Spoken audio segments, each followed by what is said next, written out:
Bapak Ibu, kita sudah masuki tahun 2024 dan tahun 2024 ini tahun di mana kita boleh mengalami terobosan. Dan memang dalam hidup kita itu kadang-kadang kita butuh peta. Kemanapun kita pergi, kita butuh peta. Kalau dulu sebelum ada Google Maps, petanya besar. Jadi waktu suatu saat saya sama ada rombongan itu pergi dari Batu ke Jakarta lewat jalur selatan, wah pakai petanya besar itu kertas yang lipat-lipat lagi. Tapi saat ini sih nggak perlu lagi ada Google Maps. Tapi kadang-kadang walaupun kita pakai Google Maps, kadang-kadang juga bisa nyasar juga ya. Kita pikir, wah ini jalannya bagus ini. Tentunya lewat jalan gang kecil. Itu kami pernah alami waktu dari Sukabumi itu selalu jalannya yang kecil lewatin. Jadi waktu sudah tahu, oh ini salah ini. Google Maps memang prinsipnya memberikan jalan yang pendek, yang lebih pendek, yang tidak macet. Tapi hidup kita ini saudara, kita apapun yang kita hadapi masalah-masalah hidup kita butuh peta. Gambaran bagaimana sih jalan keluar dari setiap masalah hidup kita. Jadi untuk memecahkan masalah, untuk menemukan jalan keluarnya, kita perlu memetakan masalah hidup kita ini bagaimana sih. Sehingga pada waktu kita mengalami masalah-masalah yang besar, kita udah tahu nih, saya ini dalam garis apa nih, saya dalam jalur yang mana nih. Udah benar apa belum nih, udah on the track atau belum. Nah ini yang kita coba pelajari bersama-sama pada siang hari ini, memetakan masalah hidup dan menemukan jalan keluarnya. Setiap kita punya masalah, masalah demi masalah, bahkan juga ada orang yang berkatakan badai masalah.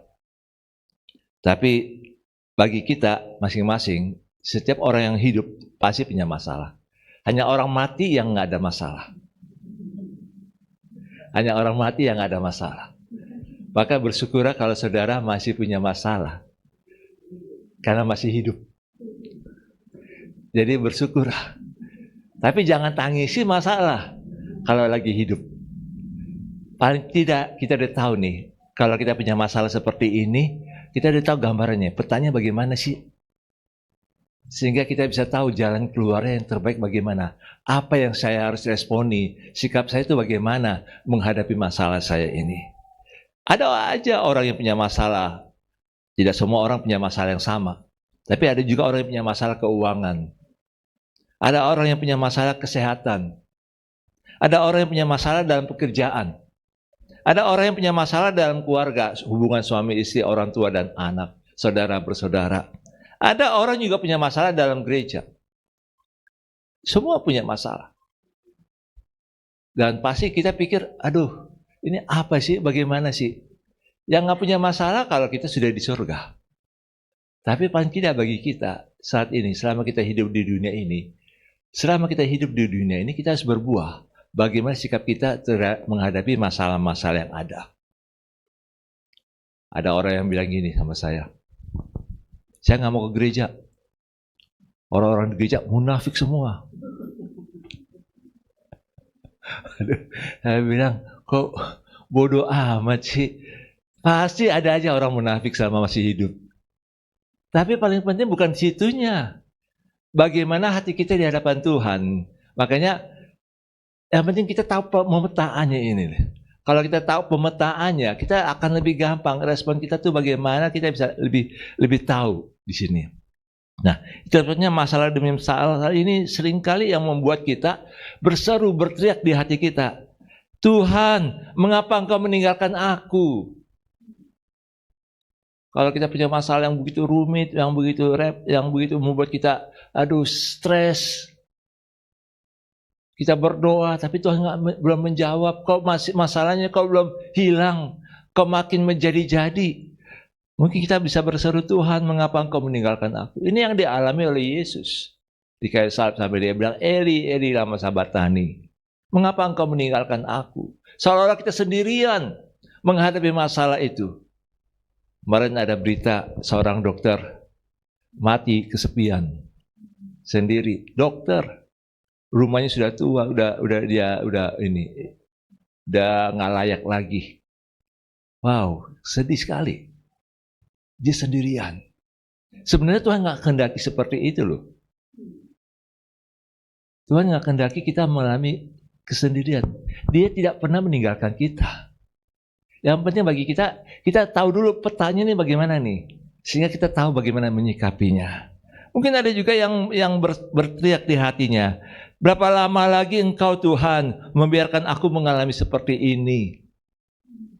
Berapa lama lagi? Aku udah terlalu capek. Berapa lama lagi?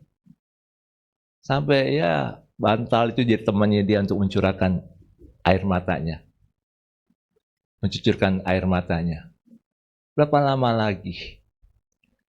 Bahkan juga ada yang bilang gini, jangan sembunyikan wajahmu Tuhan pada waktu aku mengalami kesesakan.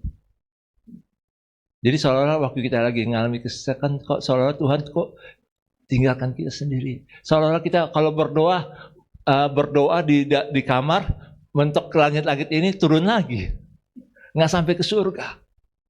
Seperti kita mengalami seperti itu. Bahkan mungkin kita nggak yakin doa kita dijawab oleh Tuhan, sehingga kita hubungi hamba Tuhan, tolong dong doakan saya. Tidak. Yang penting kita nggak tahu dulu nih pemetaannya bagaimana, sehingga waktu kita mengalami pemetaan masalah hidup itu, sehingga kita bisa tahu bagaimana kita menghadapinya, menemukan jalan keluarnya. Saya akan ajak kita untuk lihat matriks, jadi gambaran daripada diagram ini, sehingga kita bisa tahu ada 4 matriks yang memang kita bisa mengerti apa sih masalah hidup kita ini. Yang pertama, itu ada masalah, waktu kita menghadapi masalah, tapi kalau kita yakin kita berada dalam rencana dan kehendak Tuhan, kita nggak perlu takut menghadapi masalah. Karena waktu kita menghadapi masalah, kita tetap berada dalam rencana dan kehendak Tuhan, maka kita dalam keadaan yang aman. Semua tokoh Alkitab pasti awalnya banyak masalah. Tapi justru masalah itu membuat mereka jadi menang.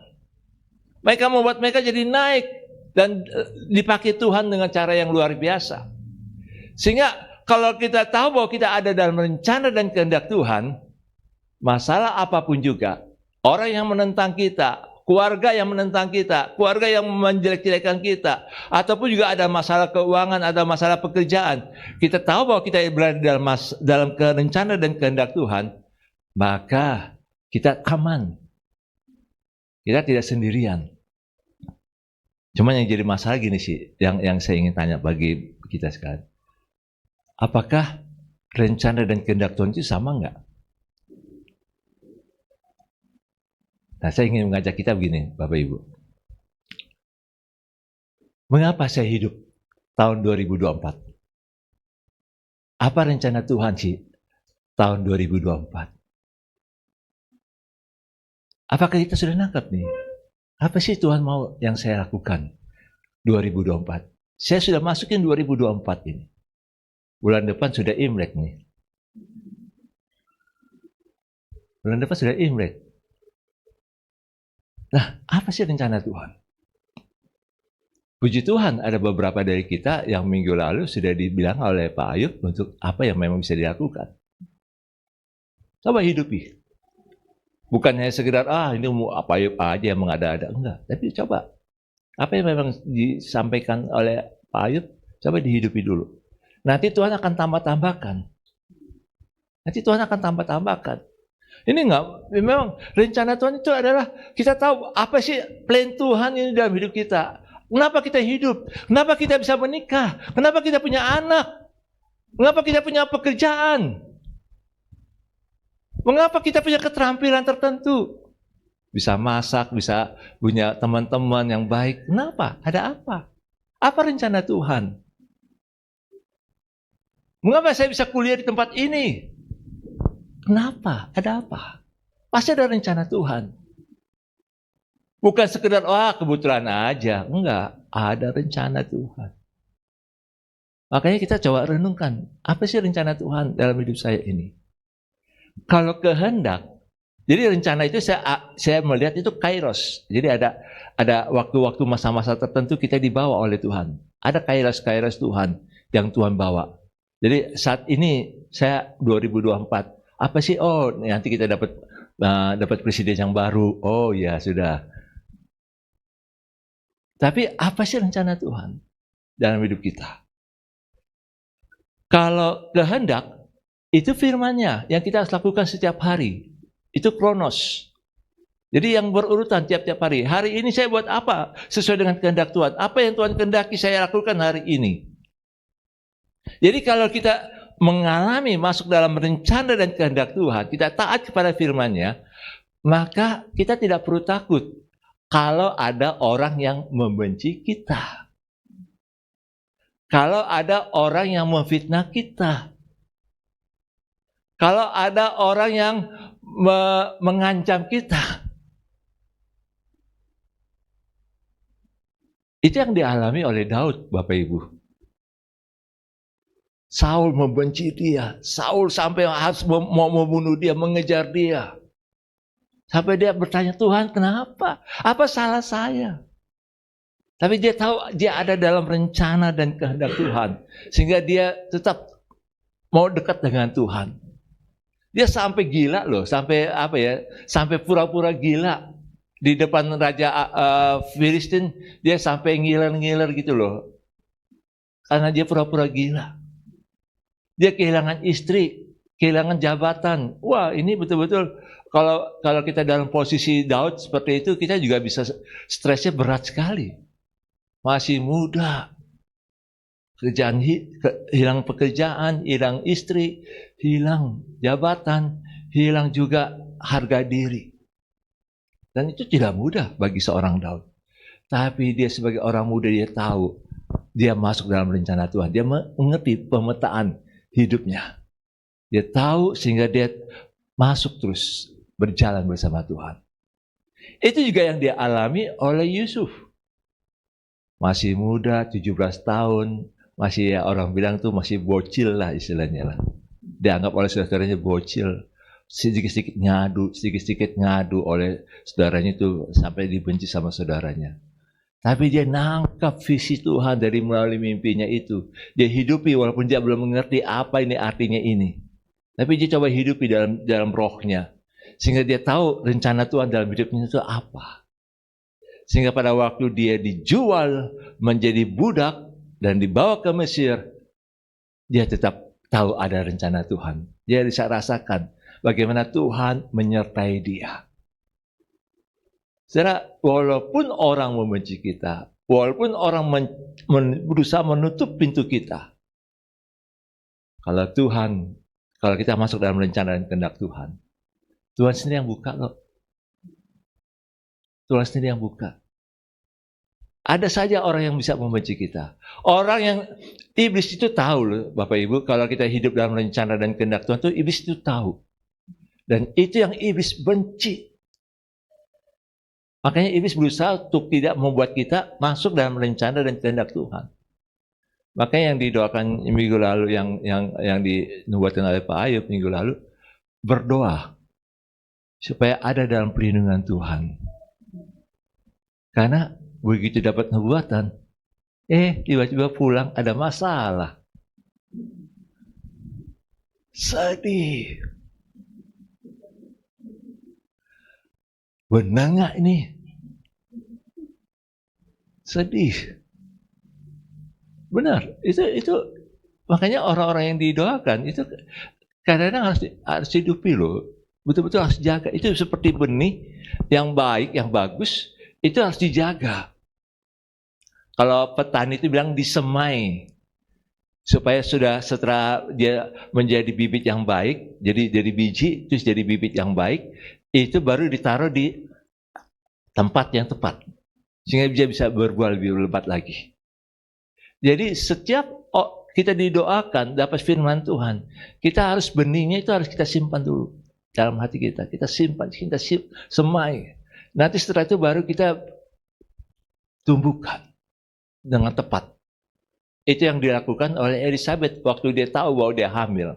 Udah tua, udah di atas 60-an dia tua. Waduh, itu bagi dia tuh udah nggak mungkin lah dia bisa hamil. Tapi waktu dia hamil pertama, dia langsung sembunyikan selama 5 bulan. Begitu dia udah 5 bulan dia tahu bahwa perutnya makin besar, baru orang-orang sekitar dan tetangganya tahu, oh Elizabeth hamil. Kenapa dia bilang gitu? Kenapa dia lakukan itu? Karena orang-orang di sekitarnya itu tukang gosip. Ya, orang-orang di Sakaria dan Elizabeth itu kepo. Sampai pada waktu Yohanes Pembaptis itu lahir, tetangga-tetangganya bilang gini, Elizabeth kan Sakaria masih bisu ya, belum bisa ngomong. Elizabeth, kasih aja nama anak ini Sakaria seperti nama bapaknya. Siapa orang lain itu? Kalau orang lain campurin nama anak kita, nama anaknya. Tapi Elizabeth bilang enggak, namanya Yohanes. Nggak percaya tetangga-tetangganya ini.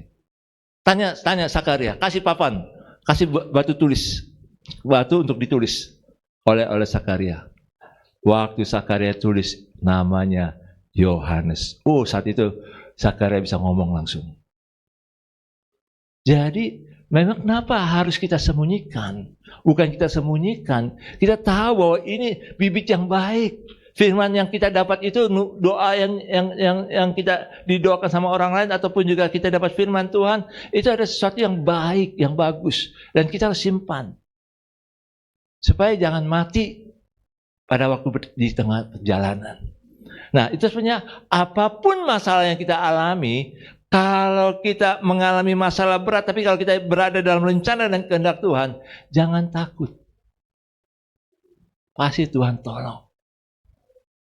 Nah, ini kalau seperti ini ya. Jadi yang pertama. Yang kedua, ada gelombang masalah, tapi dia berada dalam rencana dan kehendak Tuhan. Gelombang masalah ini bukan pada waktu dia masih hidup saja, tapi setelah dia naik ke surga, tetap dijelek-jelekan. Dan orang ini adalah Tuhan Yesus. Waktu dia lahir, dia mau dibunuh. Waktu dia masih kecil, dia mau dibunuh sama Herodes. Waktu dia dalam pelayanan, dia mau dibunuh sama orang-orang Farisi dan ahli Taurat. Orang-orang Yahudi nggak suka sama dia. Bahkan orang-orang di Nazaret saja juga mau lempar batu Yesus. Karena dipikir ini Yesus ini siapa nih? Masih dulu bocil di depan kami, sekarang mau ngajarin. Ini Tuhan Yesus seperti ini. Waktu dia udah dewasa sekali, udah waktunya dia harus mati di kayu salib, dia betul-betul mengalami masalah yang paling terpuruk. Waktu dia bangkit saja, tetap difitnah. Dia nggak bangkit, mayatnya dicuri sama murid-muridnya. Dan sampai saat ini, banyak orang yang menghujat Yesus. Banyak orang. Sampai kita pikir, loh, kenapa Tuhan nggak bertindak sih? Bukan Tuhan nggak bertindak. Tuhan tetap bertindak. Walaupun dia dihujat, dihina, tapi dia tetap nanti yang berkuasa. Kalau saudara baca kitab Wahyu dengan lebih cermat lagi, itu saya waktu baca itu saya juga takjub. Ini nggak ada. Kenapa? Yes, memang karena ini pekerjaan iblis. Iblis itu berusaha membuat setiap orang itu nggak percaya pada Yesus. Seolah-olah keselamatan itu bukan dari Yesus satu-satunya. Yesus bukan memberikan keselamatan, tapi ada yang lain. Jadi mereka selalu menghujat Yesus. Jadi kalau ada orang yang menghujat Yesus, kita jangan emosi. Kita harus tahu ini ada waktunya. Kita doakan orang-orang itu.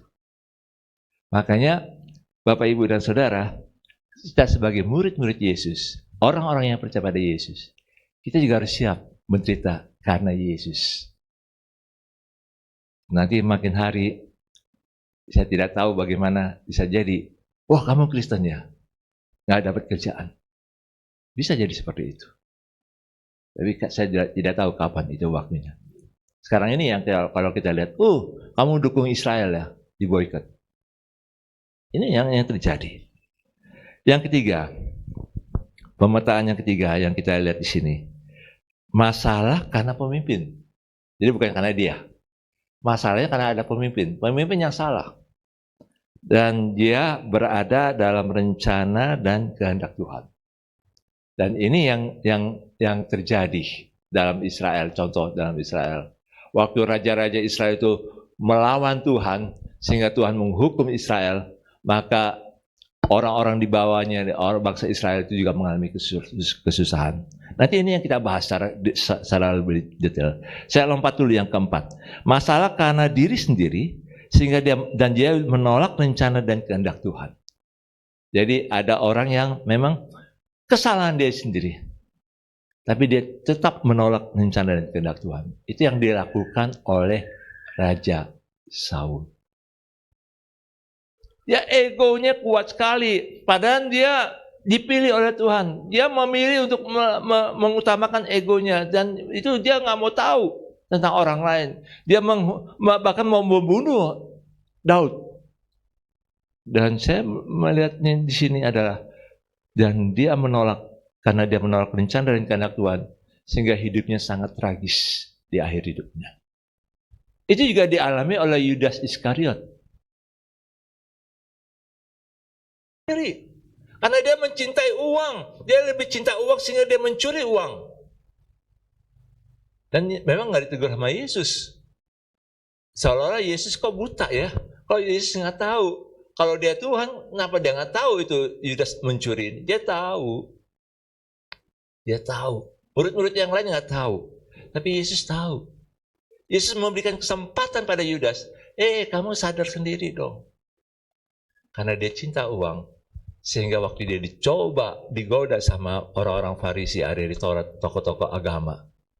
Coba kamu jual Yesus. Hianati Yesus. Ini 30 keping emas. 30 keping uang. Aku berikan. Wow. Yudas bisa dapat. Tapi waktu akhir hidupnya, dia bunuh diri. Bapak, Ibu, dan saudara, kita melihat di sini hal-hal yang sangat menyedihkan. Kalau kita menolak rencana dan kehendak Tuhan. Nah, saat ini kita mau lihat bagaimana kita menemukan masalah, jalan keluar dari masalah kita. Kita melihat tadi dalam bagian yang ketiga, walaupun itu masalah karena pemimpin, kesalahan dari pemimpin, tapi kita hidup dalam rencana dan kehendak Tuhan. Jadi memang masalahnya di pemimpin. Tapi karena kita sebagai anggotanya, kita juga kena. Dan itu banyak terjadi dalam cerita-cerita di Alkitab. Makanya kita perlu doakan pemimpin. Kita juga perlu doakan nanti presiden yang akan datang ini. Kita perlu doakan. Saya tidak kampanye, tapi kita perlu doakan bangsa ini. Karena bukan hal yang mudah bagi Indonesia ke depan ini. Dan kita berdoa supaya pemimpin yang akan datang ini, yang memimpin Indonesia ini, pemimpin yang betul-betul takut akan Tuhan. Takut akan Tuhan. Dan biar juga anak-anak Tuhan itu banyak tampil juga dalam masa-masa yang tidak mudah. Tapi waktu kita berada dalam rencana dan kehendak Tuhan, mari kita perhatikan. Ada dua kelompok. Kelompok yang pertama adalah orang-orang yang waktu dia mengalami masalah, dia masing-masing sporadis. Jadi masing-masing cari jalan sendirilah, masing-masing lah. Orang-orang seperti ini, yang kelompok pertama ini, membuat orang-orang yang berada dalam rencana dan kehendak Tuhan itu membuat mereka jadi orang yang ketakutan. Beda dengan kelompok kedua. Kelompok kedua ada komunitas, ada bersama-sama. Keadaan bagaimanapun yang dialami, mereka tetap bersama-sama. Mereka hadapi bersama-sama. Mereka berdoa bersama-sama. Mereka belajar firman Tuhan bersama-sama. Menghadapi dengan bersama-sama. Mereka juga belajar bersama-sama. Nah, mari kita lihat yang pertama. Orang yang sendiri-sendiri, yang sporadis. Itu pada masa Gideon. Saya ambil contoh waktu masa Gideon. Di Hakim-Hakim 6, ayat 1 sampai dengan 6. Mari kita baca firman Tuhan ini. Hakim-Hakim 6, ayat 1 sampai dengan 6.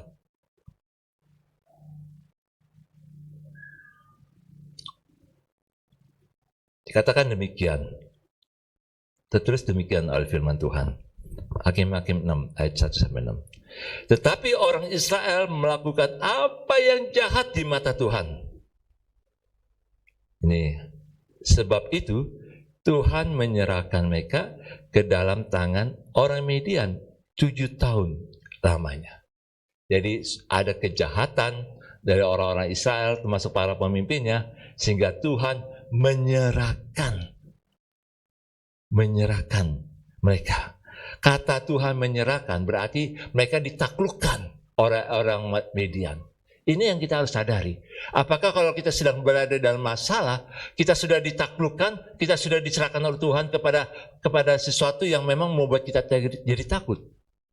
Misalnya, kalau sedikit-sedikit kita pikir kita nggak punya duit, ngutang dulu. Sedikit-sedikit ngutang. Memang bisa bayar, bisa nyicil, bisa bayar, gampang lah. Mungkin pakai kartu kredit. Dulu kami dengan ada kartu kredit satu bank itu, tiba-tiba dari bank itu naikin 2 limitnya. Seenaknya aja naikkan limitnya. Wah, pikirnya itu berkat itu. Jadi tinggal gesek-gesek aja bisa. Kecekek juga. Sehingga waktu bayar bulanannya, waduh, besar juga ya. Wah, ini harus ditutup nih. Lebih baik ada limitnya. Sehingga kita lebih gampang. Dan memang nggak seenaknya kita pakai kartu kredit. Kartu kredit memang memberikan kemudahan dalam memberi barang. Tapi membawa kesusahan waktu membayar cicilannya. Saudara bayar cicilan minimum pun juga, sampai mati pun juga nggak lunas-lunas. Makanya hati-hati. Kadang-kadang jangan sampai kita diserahkan kepada kredit. Itu sebabnya kita mesti pintar. Tuhan jangan sampai saya diserahkan. Jangan sampai hidup kita diserahkan oleh Tuhan kepada sesuatu yang nanti membuat kita jadi ketakutan. Tuhan menyerahkan mereka ke dalam tangan orang Midian 7 tahun lamanya, dan selama itu, ayat 2, orang Midian berkuasa atas orang Israel. Karena takutnya kepada orang Midian itu, maka orang Israel membuat tempat-tempat perlindungan di pegunungan, yaitu goa-goa dan kubu-kubu. Setiap kali orang Israel selesai menabur, datanglah orang Midian, orang Amalek dan orang-orang dari sebelah timur, lalu maju mendatangi mereka. Jadi karena sporadis sendiri-sendiri, maka mereka hidup dalam ketakutan. Kalau kita mengalami masalah hidup, suami istri, orang tua dan anak, jangan sendiri-sendiri deh. Kita perlu bersama, ada komunitas. Jangan pikir, kita udah kuat, kita udah dewasa. Kita butuh orang yang bisa saling menopang, yang saling menasihati, yang saling menegur. Kalau sporadis, sendiri-sendiri, kita akan mengalami ketakutan. Ada ketakutan yang luar biasa. Depresinya lebih berat, Bapak Ibu.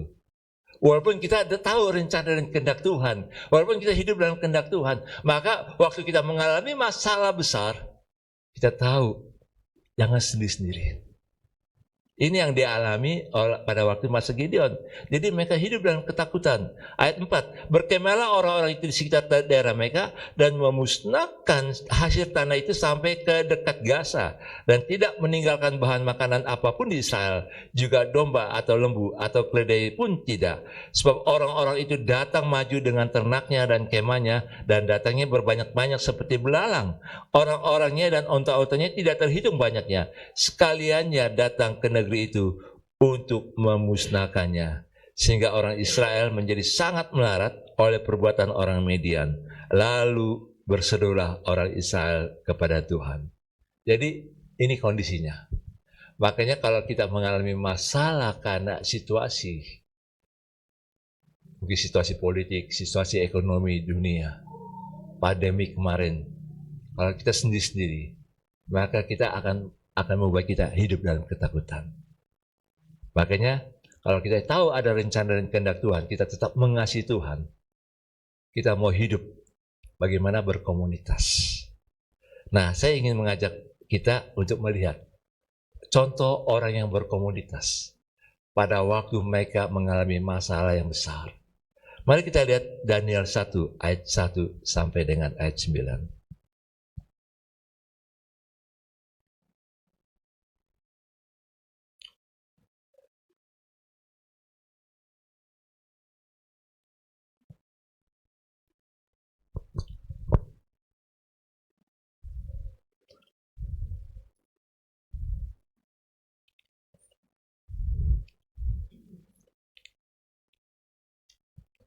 Yang pertama yang kita lihat sini dari 1 ayat 1 sampai ayat 1 dan ayat 2. Pada tahun yang ketiga, pemerintahan Yoyakim, Raja Yehuda, datanglah Nebukadnezar, Raja Babel ke Yerusalem dan mengepung kota itu. Tuhan menyerahkan Yoyakim, Raja Yehuda, dan sebagian dari perkakas-perkakas di rumah Allah ke dalam tangannya. Semuanya itu dibawanya ke tanah Siniar, ke dalam rumah dewanya. Perkakas-perkakas itu dibawanya ke dalam perbendaharaan dewanya. Bapak, Ibu, dan Saudara, kita lihat di sini, Tuhan menyerahkan Yoyakim. Kalau pada saat itu, Saudara, Israel dikalahkan bukan istananya saja yang dikalahkan. Tapi yang perlu dihancurkan adalah bait Allah. Jadi kalau yang dikalahkan oleh musuh-musuh waktu itu yang menyerang Yerusalem, mereka bukan hanya menyerang istana saja, tapi mereka harus menyerang bait Allah. Dan kenyataan di sini dalam ayat 2, Tuhan menyerahkan Yoyakim ke Raja Yehuda, sebagian dari perkakas-perkakas di rumah Allah ke dalam tangannya. Jadi artinya Tuhan biarkan tempat kudusnya, tempat dia di mana dia berdiam, dia bertata di Yerusalem, di bait Allah itu dihancurkan oleh Nebukadnezar. Nah, ini yang terjadi pada saat itu. Dan bagi orang Israel, kenyataan itu membuat mereka jadi depresi besar. Israel pada waktu itu depresi besar.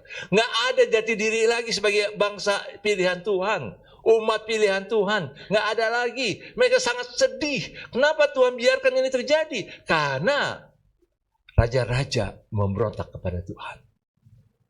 Raja-raja melakukan hal yang jahat kepada Tuhan. Dan orang-orang di bawahnya, rakyat-rakyatnya, itu kena juga. Makanya Bapak Ibu, kita berdoa untuk para pemimpin kita. Supaya mereka takut akan Tuhan. Tuhan membuat juga jangan sampai ada korupsi, jangan merajalela. Kita juga doakan hal seperti ini. Dan ini sangat menyedihkan loh. Kalau pemimpin itu busuk, itu akhirnya yang di bawah juga kena. Lihat aja deh yang terjadi saat ini di Indonesia. Yang badan anti rasuah, ketuanya saja peras orang, sudah dijadikan tersangka oleh polisi. Tapi kenyataan juga di bawahnya ada 190 orang karyawannya juga pungli. Aduh, itu sangat menyedihkan. Kalau pemimpinnya busuk, di bawahnya juga busuk. Ikan busuk enggak dari ekor. Ikan busuk dari kepala. Jadi kalau kepalanya busuk, semua badan, anggota tubuhnya juga ikut busuk. Makanya kita sungguh-sungguh berdoa, saudara, supaya pemimpin yang nanti akan datang ini, pemimpin yang sungguh-sungguh takut akan Tuhan. Kita berdoa. Tuhan berdaulat, mengangkat dan menurunkan. Tuhan berdaulat. Manusia boleh merekayasa, tapi Tuhan berdaulat. Makanya kita berdoa supaya jangan Tuhan serahkan Indonesia ini untuk mengalami masa-masa yang lebih berat lagi. Seperti tahun 98, itu berat. Sangat berat. Dan sebagian dari kita itu mengalami masa-masa yang susah.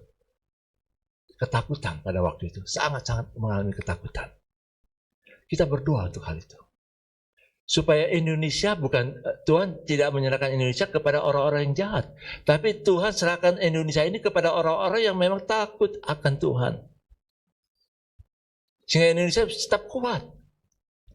Sekalipun situasi geopolitik di Asia ini berubah, Indonesia tetap kokoh. Ini yang kita doakan. Nah, dalam ayat yang ketiga dari Daniel 1 ini, itu yang pertama tadi, Tuhan menyerahkan. Lalu Raja bertitah kepada Aspenas, kepala istananya, untuk membawa beberapa orang Israel yang berasal dari keturunan raja dan dari kaum bangsawan, yaitu orang-orang muda yang tidak ada suatu celah, yang berperawakan baik, yang memahami berbagai-bagai hikmat, berpengetahuan banyak, dan yang mempunyai pengertian tentang ilmu, yaitu orang-orang yang cakap untuk bekerja dalam istana raja, supaya mereka diajarkan tulisan dan bahasa orang Kasdim. Dan raja menetapkan bagi mereka perabur setiap hari dari santapan raja dan dari anggur yang biasa diminumnya. Mereka harus dididik selama 3 tahun, dan sesudah itu mereka harus bekerja pada raja. Di antara mereka, ini ayat 6, ada juga beberapa orang Yehuda, yaitu Daniel, Hananya, Misael, dan Asaria.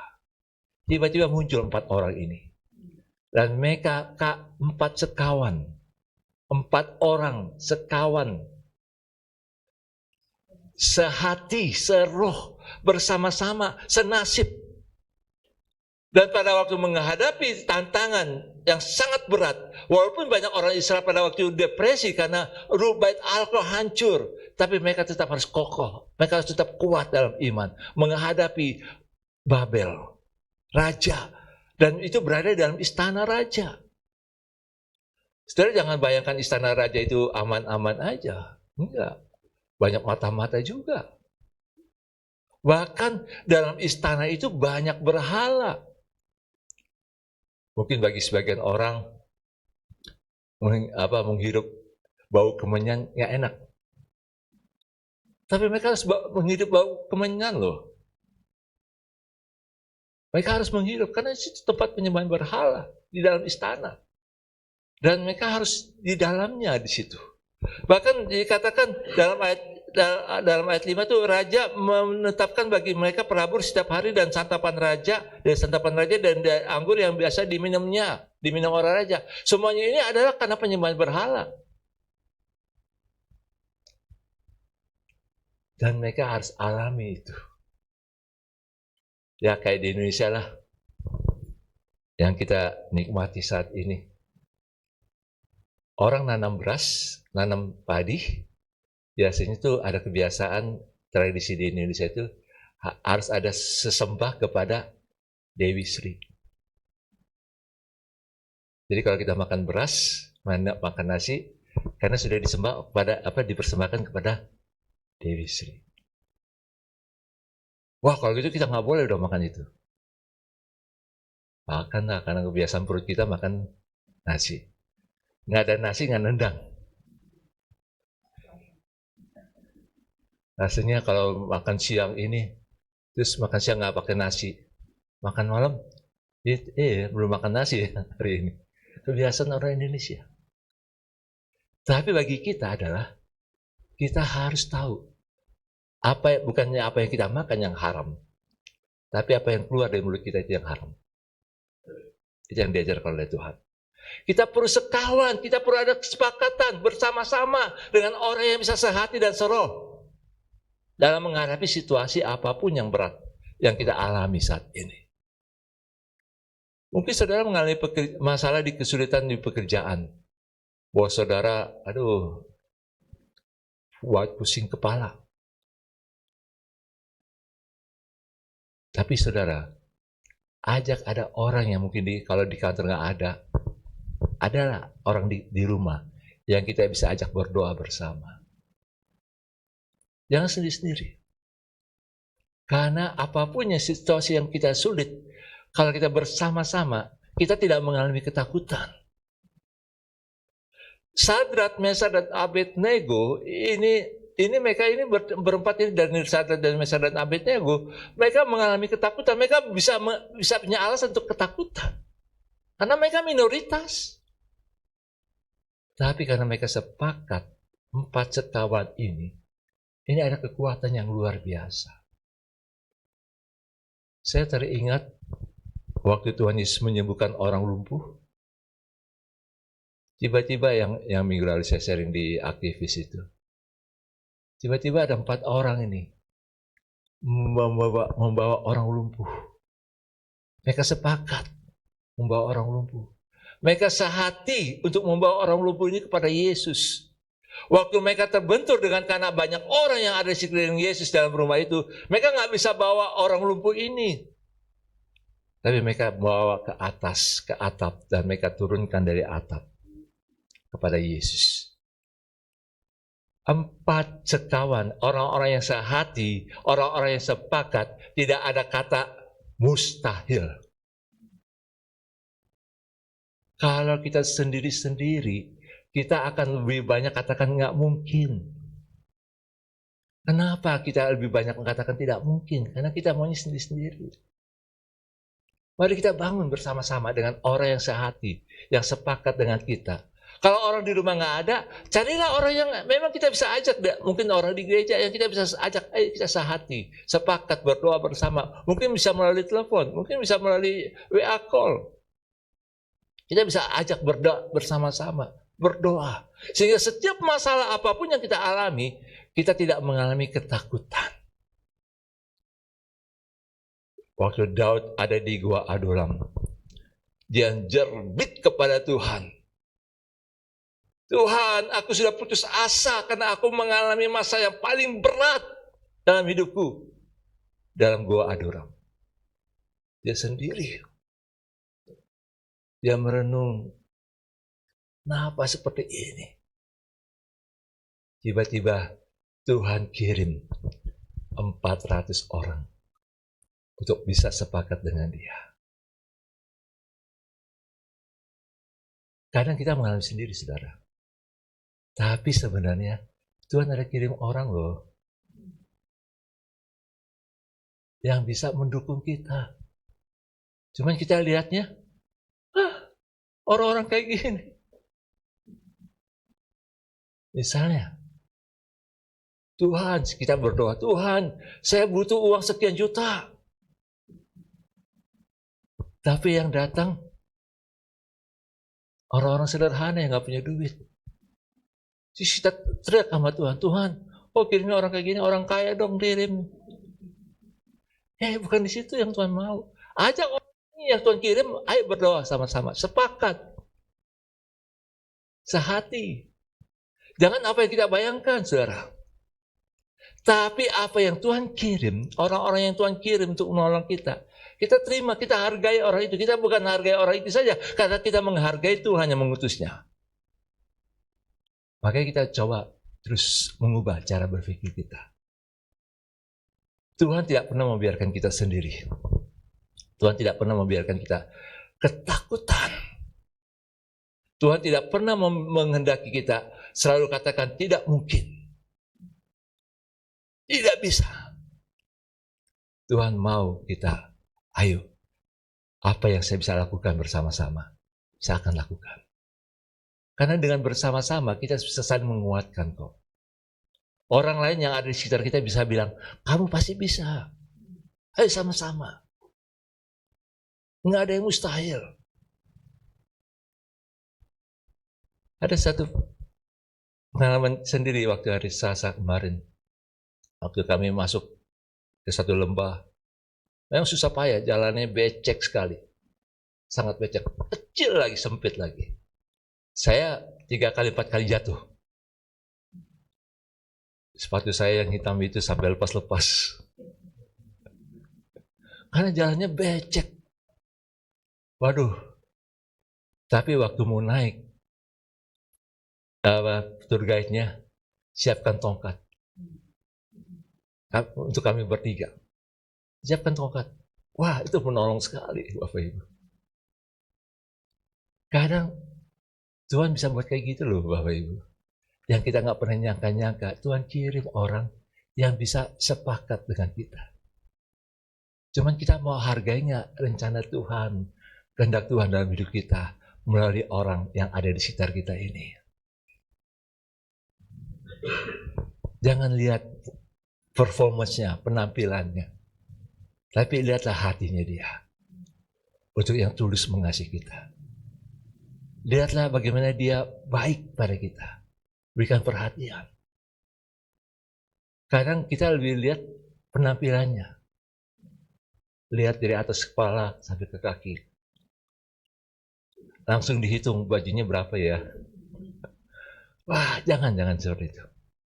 Kita lihat hatinya yang tulus, yang sangat mengasihi kita. Dan kalau kita bisa rasakan itu, kita bahagia. Kita tahu ada perhatian Tuhan dalam hidup kita. Tuhan seringkali membuat yang tidak pernah kita duga kok. Cuman kita selalu terikat dengan terpupung dengan apa yang kita pikirkan, asumsi kita, apa yang kita pikirkan yang terbaik untuk kita, yang kita harapkan itu terjadi dalam hidup kita. Itu nggak terjadi. Dan Tuhan mau hargai orang-orang yang Tuhan kirim untuk menolong kita. Sepakat, sehati, saling menguatkan. Saling menguatkan. Saya senang minggu lalu Ibu Lina didoakan. Dikatakan hanya bisa berdoa. Doanya mungkin 1-2 kata. Tapi dihargai. Saya terus senang Ibu Lina bisa datang tiap minggu. Karena juga itu memberikan motivasi untuk kita. Ibu Lina aja bisa kayak gini, berani. Dan dia nggak merasa menyusahkan orang lain. Kita juga nggak merasa disusahkan, tapi justru itu bagus. Hal-hal yang kita nggak pernah pikirkan loh saudara, kita hargai apa yang Tuhan kirim. Makanya kita perlu sepakat dengan orang-orang seperti ini. Orang-orang yang Tuhan kirim menolong kita sepakat. Ayo sama-sama. Sehingga dalam kesepakatan bersama-sama dengan orang yang di dalam komunitas, kita jadi kuat, kita bisa menghadapi masalah apapun yang terberat dalam hidup kita. Kita bisa hadapi. Makanya kenapa suami istri itu penting berdoa bersama. Suami istri itu penting berdoa bersama. Jangan sendiri-sendiri. Ayo berdoa bersama. Jangan bilang, oh sibuk, nggak ada waktu lagi. Masa nggak ada waktu lagi? Waktu kencan dulu bagaimana? Waktu mau berduaan dulu bagaimana? Wow, masa setelah nikah sibuk? Tidak, ada waktu lah. 10 menit, 15 menit diskusi tentang apa yang terjadi dan bicara tentang firman dan berdoa bersama. Suami istri itu kekuatan yang luar biasa yang Tuhan berikan. Makanya sepakat ini penting sekali bagi kita. Karena tidak ada yang mustahil bagi kita kalau kita bisa bersama-sama berkomunitas. Dan yang keempat, yang ketiga, untuk bagaimana jalan keluar ayat 8 di sini. Ayat 8 firman Tuhan katakan demikian. Daniel berketetapan untuk tidak menajiskan dirinya dengan santapan raja dan dengan anggur yang biasa diminum raja. Dimintanyalah kepada pemimpin pegawai istana itu supaya ia tak usah menajiskan dirinya. Maka Allah mengaruniakan kepada Daniel kasih dan sayang dari pemimpin pegawai istana itu. Jadi yang ketiga jalan keluarnya. Setelah kita tahu bahwa Tuhan menyerahkan, ada rencana Tuhan, ada kehendak Tuhan yang terjadi. Kita tahu ini apa yang terjadi sebenarnya. Kita perlu sepakat dengan orang-orang yang bisa sehati dengan kita. Dan yang ketiga, punya ketetapan hati. Hidup benar di hadapan Tuhan. Hidup kudus di hadapan Tuhan. Ada ketetapan hati. Daniel berketetapan hati. Apa nggak tertarik dengan makanan raja? Anggur yang terbaik dari raja. Tapi Daniel jaga hatinya. Saudara, ini yang Tuhan kehendaki dari kita loh. Kalau kita mengalami masa-masa yang paling sulit dalam hidup kita, punya ketetapan hati untuk menjaga kekudusan kita, untuk menjaga integritas kita sebagai anak Tuhan. Menjaga kekudusan yang Tuhan berikan, menjaga bagaimana keperkenanan Tuhan. Kita menjaga tetap berkenan kepada Tuhan, sekalipun mengalami masa-masa yang sulit. Ada ketetapan hati. Dan orang-orang yang punya ketetapan hati, akhirnya dihargai sama orang lain. Daniel dapat kasih dan sayang dari pemimpin pegawai istana itu. Padahal dia budak, padahal dia tawanan. Padahal bagi orang-orang Babel pada waktu itu, orang-orang Israel itu seperti, kamu kan nggak ada apa-apa. Ternyata Tuhanmu tuh nggak berkuasa menolong engkau. Orang Babel bisa bilang demikian. Tapi pada waktu Daniel berketetapan hati dan dia sampaikan dengan bijak kepada pemimpin pegawai istana itu, pemimpin itu bilang, iya ya, saya mau terima dulu. Saya tahu, saya percaya sama kamu. Di sini yang hal-hal yang ajaib, Bapak Ibu. Jadi kalau kita punya ketetapan hati, orang lain akan menghargai kita. Orang lain akan menghargai kita. Tapi kalau kita, ya sudah nggak apa-apa lah, cincai-cincai aja lah. Ya sudah nggak apa-apa lah, daripada kita nggak dapat uang. Wah ini nggak mudah loh, apalagi masa-masa kampanye ini loh, Bapak Ibu. Saya mau cerita nih, Ini bukan gosip, ini memang kenyataan. Satu kali saya dapat WA group, di dalam WA group. Ada doa untuk bangsa, ayo ikut. Untuk paslon, salah satu paslon. Tapi saya nggak mau sebut saja. Salah satu paslon. Doa untuk bangsa. Weh, saya bilang ini rohani sekali nih. Tapi kenyataannya ditulis di situ juga. Nanti dapat ongkos ongkosnya 1 juta. Siapa yang nggak tertarik, saudara? 2 orang 2 juta. Doa untuk bangsa loh. Ada lagi yang lebih seru lagi nih. Ini para pemimpin dikumpulin.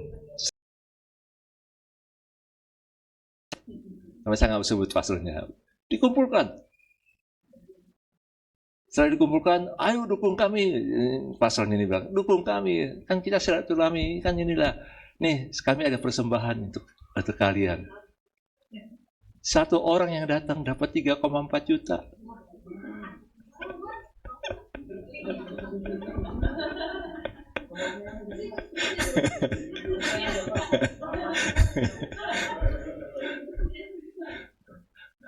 Setelah bisa bayangkan, waduh, apa nggak tergiur?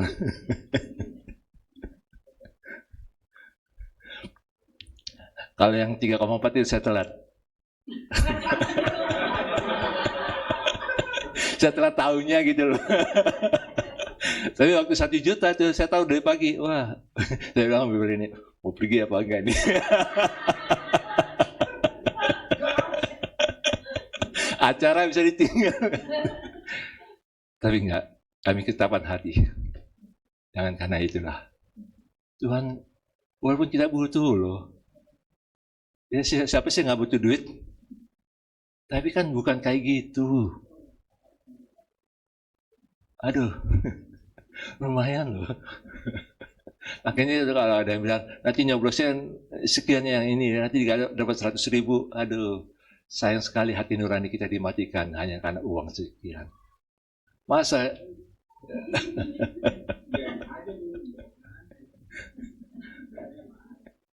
ya itulah kenyataan yang ada saat-saat ini. Termasuk dalam gereja loh saudara. Di dalam ruang lingkup gereja. Aduh, menyedihkan sekali. Kenyataan-kenyataan yang ada yang terjadi saat ini. Tapi saya mengajak kita, jaga hati nurani. Punya ketetapan hati, jaga roh hati nurani. Karena orang-orang seperti ini akan dapat belas kasihan Tuhan, akan ada pertolongan Tuhan. Akan ada pertolongan Tuhan. Nggak perlu kita minta mengemis pada manusia. Kita perlu hanya pada Tuhan saja yang bisa menolong kita. Jadi apapun masalah yang kita alami, kita harus tahu. Kita harus berada, pemetaan rohani kita ini apa, pemetaan masalah kita apa, sehingga kita bisa dapatkan jalan keluar. Jalan keluarnya bagaimana? Kita harus tahu apa yang sebenarnya yang terjadi. Tuhan serahkan apa nih? Tuhan sedang lakukan apa saat ini?